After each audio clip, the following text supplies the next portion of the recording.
Alrighty, so today we're going to do the season preview of the two LA teams, starting with LAFC. And just a couple of weeks ago, when I did the moving forward series about LAFC, I talked about how there is a lot of concern heading into this season for LAFC. And in some way, I think the fan base were almost in full blown panic mode with the way that, for some reason, John Thornton decided to strip this team to its bare bone. They sold a lot of players during this off season and without replacing them. And then there was the question of whether or not if Denise Bouanga is going to even stay with this team and heading back to France.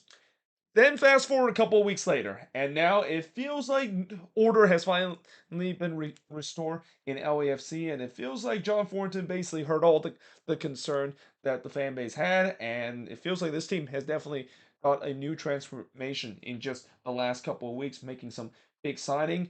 And most importantly, it seems like Denise Bouanga is going to stay with this team, and I've said in the moving forward series, his departure not only will be a huge blow to this LAFC team, but he's a heart and soul, and the guy that will really raise the ceiling for this LAFC team, especially on the attack.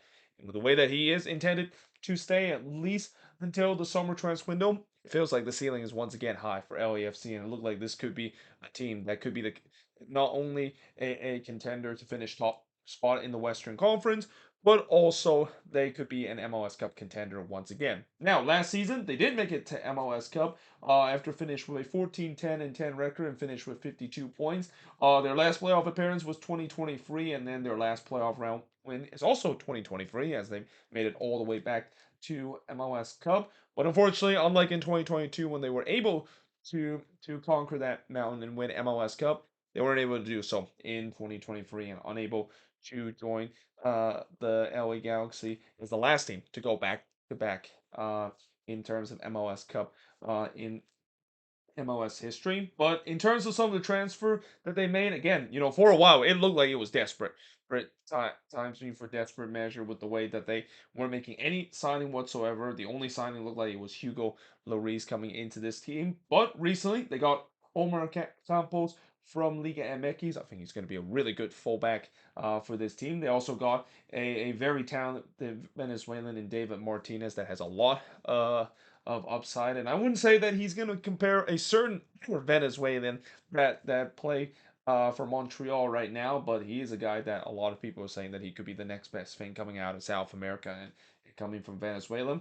As I mentioned, Hugo Lloris, of course, was the first big signing coming to LAFC, and kind of an unexpected signing too, because with all these big name kind of player that has come to MLS, I didn't think Hugo Lloris was going to be one of those names, especially joining LAFC, and especially LAFC doesn't really need any goalkeepers on this team, and that's not one of the biggest need. This was kind of surprised that they decided to get Hugo Lloris, and it's even more of a big surprise that I'll talk about some of the players that are no longer on this team. That Hugo Lloris turns out to be the death now of both John McCarthy and Maxime Crepeau in terms of the goalkeeping position. They also signed Thomas Unhel, which for those of you that are not unfamiliar or familiar, that is.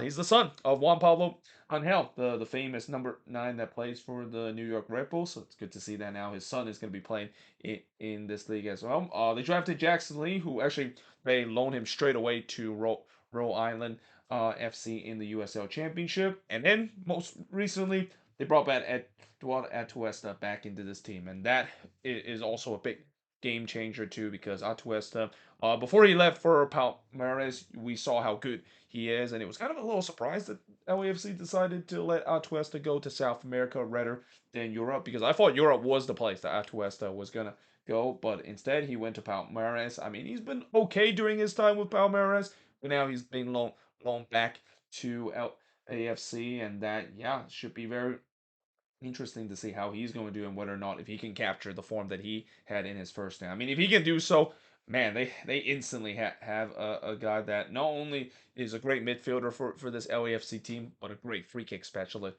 too for this LAFC team. Now, looking at the player that they lost, and they lost a lot of players this offseason. Again, this is a team that a couple of weeks ago, a lot of LAFC fans, and even some neutral fans, are really questioning what exactly John Thornton is doing, just kind of stripping this team down to its bare bone. But they lost some key name like Diego Palacio, and they also, as I mentioned, reshape the goalkeeping position in terms of their depth chart with Maxime Crepeau and John McCarthy no longer with this team. Maxime Crepeau, of course, going to the Portland Timbers, and John McCarthy, of course, going to crosstown rival LA Galaxy. Then they also lost Danny Cristamo, Christian Torres, Mohamed Traore, Tony Leon, Stepe Butte, though he is actually only loaned out for this LAFC team, and same goes for Mario Gonzalez. And then they also lost Kellen Acosta. They decided to not renew his contract, and to this day, Kellen Acosta is still a free agent right now, although it seems like the Chicago Fire is heavily linked to trying to sign him, even though the deal is not official. They also lost Giorgio Chiellini, though he of course retired and now joined part of the coaching staff for this LAFC team. They also lost Julian Gaines, and then Jakovic, Diego Rosales, Felipe Christoph, Daniel Maldonado. And then I think this is one that is still a huge question mark, and that of course is Carlos Vela. And again, throughout this offseason, it's hard to believe that I'm surprised this is not as big of a talking point this offseason as it should be. I mean, I guess maybe with the way that LAFC and some of the signings that they made, it kind of overshadowed in terms of this situation with Carlos Vela of whether or not is he going to stay with this team because his contract is up and that he is a free agent right now. And technically, any team can sign Carlos Vela. I'm surprised not any team have decided to try to get an offer for Carlos Vela, but it is very interesting to see whether or not if he's going to re-sign with this team. Again, there are definitely pros and cons in terms of bringing back Carlos Vela. The pro is the fact that when you look at the numbers that he played, even though I know some people say that he was kind of washed up a little bit, he still produced some good number, and not to mention he has a chance to finish his career with LAFC and really become a club legend for this team. But the con, of course, is the fact that you can see last season. There's a reason why a lot of people label him washed up because of the way that he definitely lost a step or two, and not to mention, I think it's also due to the fact that he's been injured a lot, and that besides what we saw in 2019 where he was that was probably the best that we'll ever see Carlos Vela be, and probably one of the best individual performance we have seen in league history. We're not going to see that Carlos Vela version ever again, and not even coming close to that. So again, there is a huge question mark of whether or not if LAFC is going to decide to re-sign Carlos Vela, and whether or not if they're going to move on from him. Now, looking at the preseason schedule, so they're over halfway through their preseason. Their first game was against FC Nordstrand. Again, I apologize if I absolutely butchered that name, but they lost that one to them. They lost 3-1 in that one. They drew 2-2 to Charlotte, lost 1-0 to St. Louis, and then in their next two game, which actually the 1-0 loss to St. Louis was in the Coachella Valley Invitational. Their last game in the Coachella Valley Invitational will be against the Chicago Fire, and then they'll play one more preseason game down in Santa Barbara against Toronto FC. But looking at the first 10 game of the season, and they have a mouth-watering match to begin their season. They get to play against the Seattle Sounders, and again, as I mentioned, in terms of all these great matchup on the opening weekend, this is another one that I'm pretty sure people are circling in the calendar because LAFC and Seattle Sounders, it started to become a bit of a rivalry, and that especially after what we saw last season in the playoffs, don't be surprised this one might live up to the hype. Then they go on the road to play against RSL before playing at home against Sporting KC. Then they go on the road to play against Minnesota United before playing at home against Nashville SC. Then they go on the road to play against the Colorado Rapids before we see the first El Tráfico of 2024 as on April 6th. They're going to be at home against the LA Galaxy. Then they go on the road to play against the Portland Timbers before playing at home against the New York Red Bulls. And then they play the Timbers again. And I think that's it pretty much in terms of them playing against the Portland Timbers. So they're done with that series relatively early into the season. And also when you look at the first 10 games, I mean, it's a mixed bag of some games that are very tough and some games that are relatively easy that you would expect LAFC to easily get all 3 points. And then, of course, we have the big El Tráfico game that's going to be happening on April 6th. But that being said, looking at post Leeds Cup, they actually will have another El Tráfico in post Leeds Cup. It's going to happen on it's going to happen on oh, actually, you know what?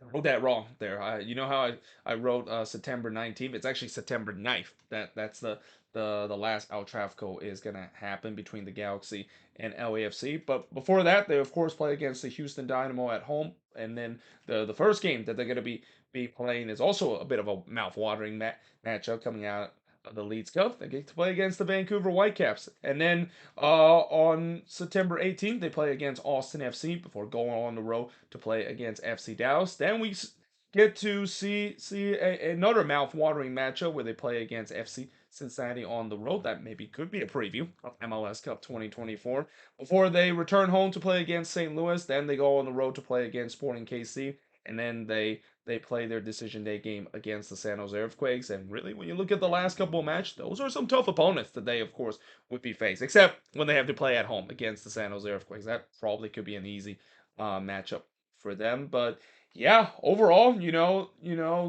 interesting to see how LAFC is going to do. I mean, I'm assuming maybe they'll be done in terms of wrapping up them making into the playoffs or maybe even finishing near the top standing of the Western Conference. Now, looking at the strength of this team again, a couple of weeks ago it looked like things were looking dire with so many players no longer with this team. But when you built the team that they of course currently have, it's still an MLS Cup caliber 11. It is still considered to be one of the strongest team in MLS, and that as long as all those players stay healthy, this is a team that could really do good things in the Western Conference and maybe even finish top again in the Western Conference.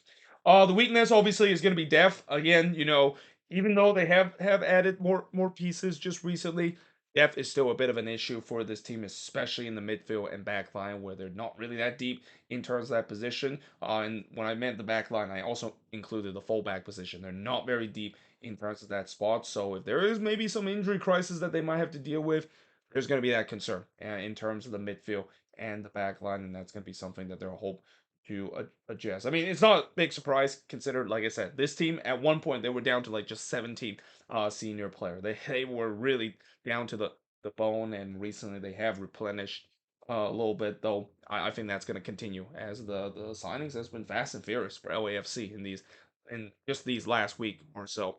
Now, in terms of expectation, obviously they're a team that has always had high expectation. Winning a trophy is definitely one of the expectations, especially last year with the way that they've been in so many cup final last year and they went trophyless. They're going to be very disappointed about that. So they're going to look to try to win a trophy. It could be any trophy that they have. Obviously, it's not going to be the CONCACAF Champions Cup because they're not in that competition, but they're going to be definitely gunning for the Leeds Cup, and especially I would think they are going to be one of those teams, especially coming out of the West, that is considered to be a favorite to win the Leeds Cup. But also maybe go back to MLS Cup again. When you look at the Western Conference, I do think that the West have gone a little stronger compared to last season. We definitely have seen some teams that have booster, but I still do think that when you look at the West, LAFC is still a team that maybe is in that still in that top category of being the best team in the Western Conference. And we saw it too last season too, where I also think that last season, as the season winds down, they got hot at the right time, and that's all you need to do in terms of the looking in the Wild Wild West because as much as I said that the West have gone stronger, it is still very unpredictable in terms of where each team is going to finish. Unlike where we see in the East, it's going to be an absolute bloodbath. But still, if LAFC gets hot again, then they're going to win the West, and that's probably not going to get anyone happy with the way that for a long time we got tired of the whole Seattle and Portland kind of dominance and the Cascadia dominance of a team representing the West out of MLS Cup. But now I feel like people is going to get very annoyed that now LAFC is the only team to represent the West, and that there's got to be some variety. And also, if you believe in parity, then we might see a different team that is not named LA FC or the Cascadia team that potentially could make it to MLS Cup out of the Western Conference. But there you have it. That is pretty much it. Looking at the season preview of LAFC. As always, let me know in the comments below what do you think of this video. And if you're an LAFC fan, what do you think is the strength, the weakness, and expectation is for this team heading into this upcoming season. But until then, hope you guys enjoyed this video. If you do, make sure you guys leave a like, smash the subscribe button. And yeah, I, of course, will see you guys next time.